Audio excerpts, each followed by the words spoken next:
it's great to see people come back together. Yeah, celebration in San Diego, sense of normalcy as the statewide reopening gets underway. One of the big questions, what does that mean for masks moving forward? We're breaking down what you need to know in the days and weeks ahead. And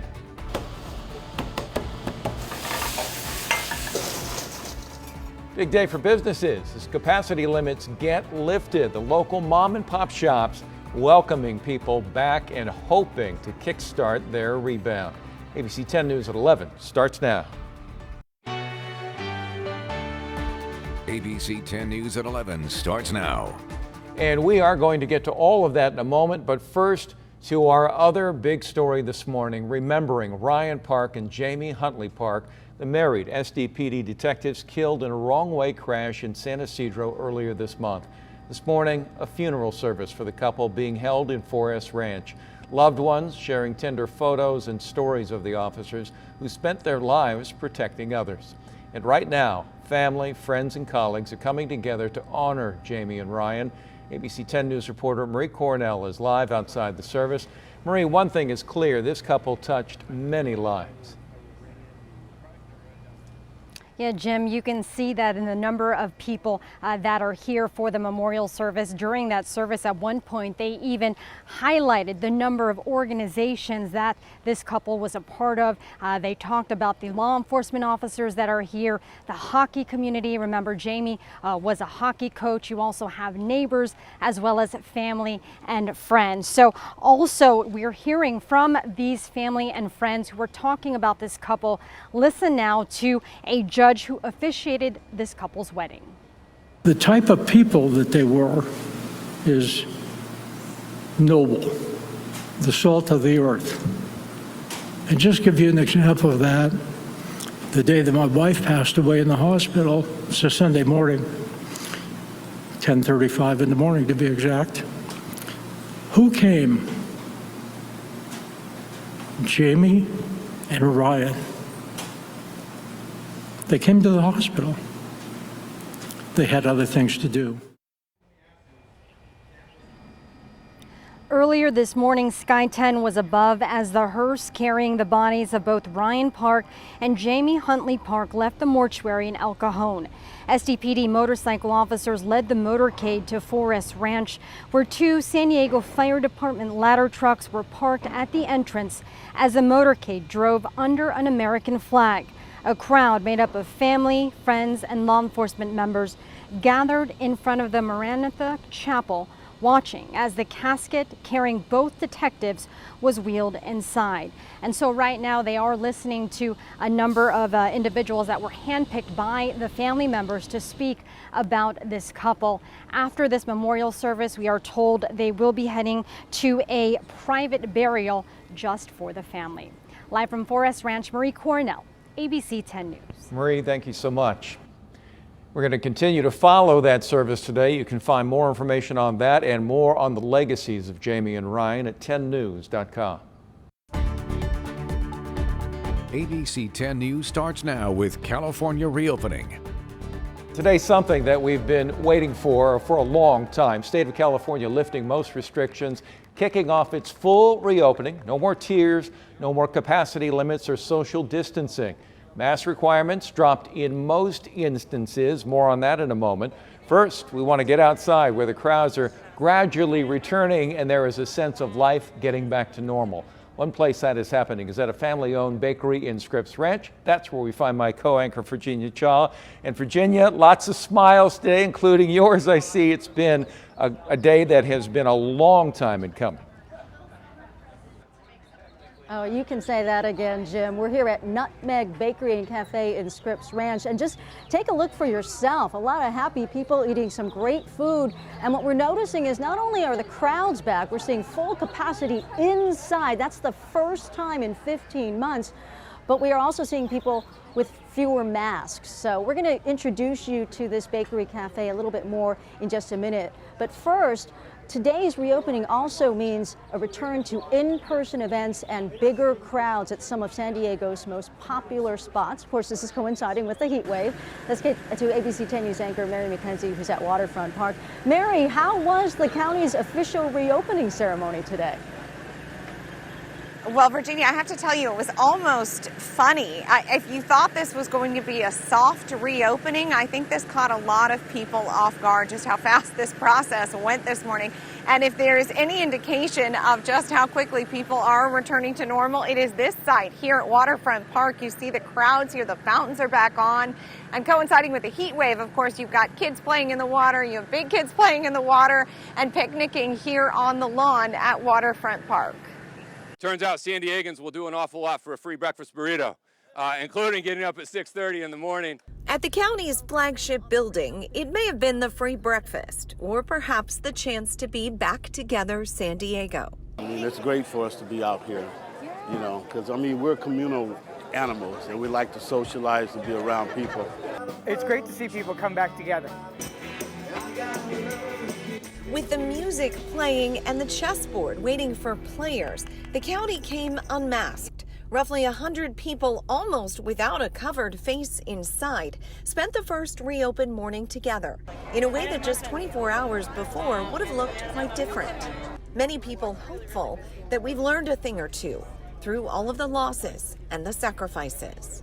There's a lot of newness and awareness of different things in respect to respecting each other racially and, you know, but yeah, I think we're looking forward to getting out and socializing. We'll see what happens, but I think people are really looking forward to gathering.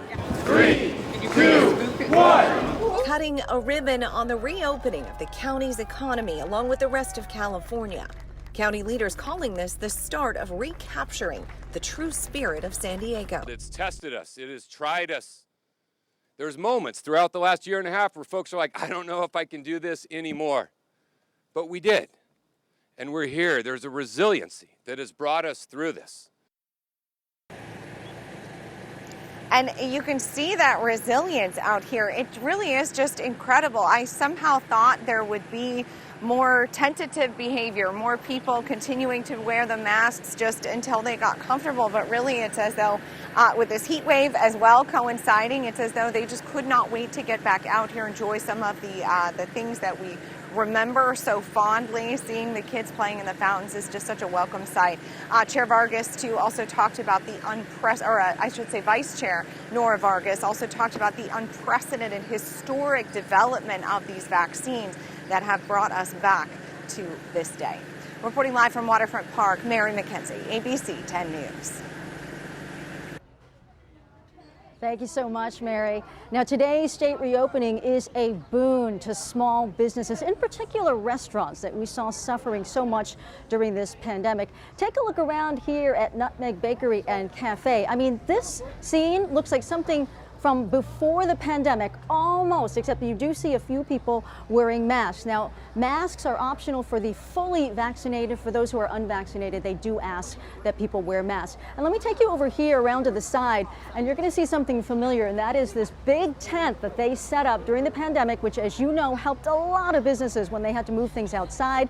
A lot of seating out here, a lot of happy faces, a lot of great food. This is one of the things that helped them survive. I had a chance to talk to Drew Hoffus, who is the owner of this cafe, and he credits 3 things with helping them make it to this point. You know, I think being owner-operators helps because we were able to not take salaries for a year and still do work, so that helps. And then I think the community really rallied behind us. We had people coming in and buying gift cards, people coming in and making the choice to buy their flour and their eggs and their butter from us instead of from the grocery store. Now, Drew is saying that what they did early on is they pivoted. They went from being an indoor sit-down cafe to basically a grocery store selling their supplies to make ends meet.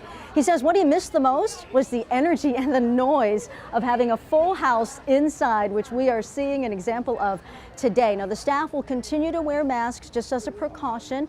Also, they're hoping to keep that tent up as long as possible, as long as the landlord will allow it, because that, of course, not only increases seating capacity, but it also makes customers who may be uncomfortable going inside at this point more comfortable sitting outside. Now, today's state reopening also means San Diego's iconic theme parks are welcoming back guests at full capacity. That means SeaWorld is welcoming back guests, and that includes out-of-state guests too.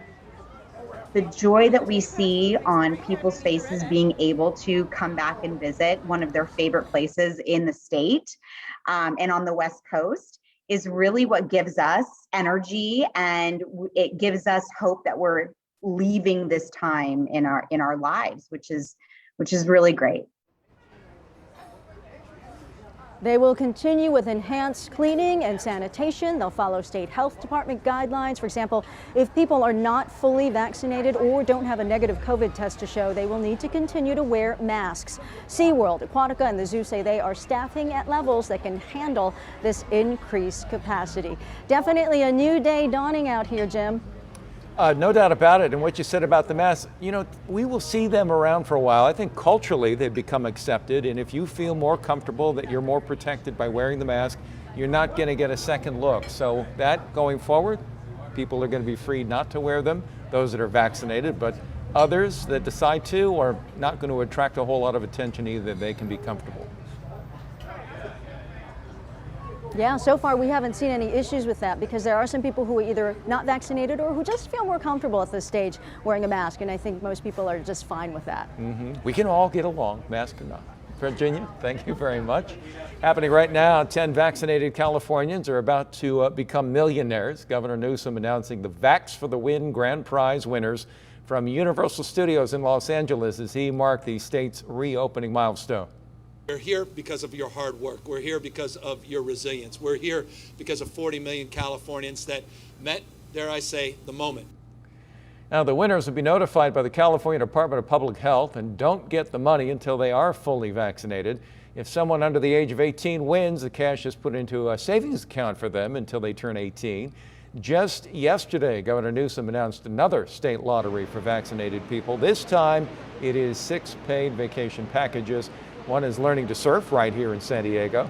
The others include watching the Lakers play in LA, a trip to Disneyland, spa vacation in Palm Springs, and seeing the Giants play in San Francisco. Well, one of the biggest changes starting today, the state's mask policy. California now getting in step with CDC guidance on mask wearing. But what exactly does that mean? According to CDC guidelines, if you're fully vaccinated, meaning you are 2 weeks out from your last vaccine shot, you can ditch your mask outdoors unless you're at a large, crowded event. You won't need your mask indoors at places like grocery stores, gyms, and restaurants. Still recommended to wear the mask if you are not vaccinated, though. Also, regardless of whether you're vaccinated, at places like schools, healthcare facilities, and public transit, you still do have to wear a mask. Finally, one big lingering question: what happens when you return to the workplace? Well, Cal OSHA has gone back and forth on the rules, but Thursday they're expected to vote again, this time allowing workers who are fully vaccinated to go without masks, while businesses would be required to have non-vaccinated workers wear masks indoors. The governor says he'll sign an executive order Thursday to make those rules go into effect immediately. And as we enter this new stage of the pandemic, we want to know how you feel about it. Specifically, how will these changes in restrictions affect where and when you keep wearing a mask? Will you ditch your mask altogether, or are you going to keep on wearing it from now? Just launched a poll. We'd like to hear what your opinions are. You can find that at 10news.com/myvote or through a notification that we sent out through our app just now. Let us know what you think, and we will show the results later this hour. Well, meanwhile, sobering reminder outside City Hall this morning about the more than year-long struggle to get to this point. People coming together to set up a memorial downtown to the people who lost their lives due to the virus. That is coming as we learn the U.S. today surpassed 600,000 deaths since the pandemic began. Of that, there were 3,770 who lost their lives to COVID-19 and related symptoms.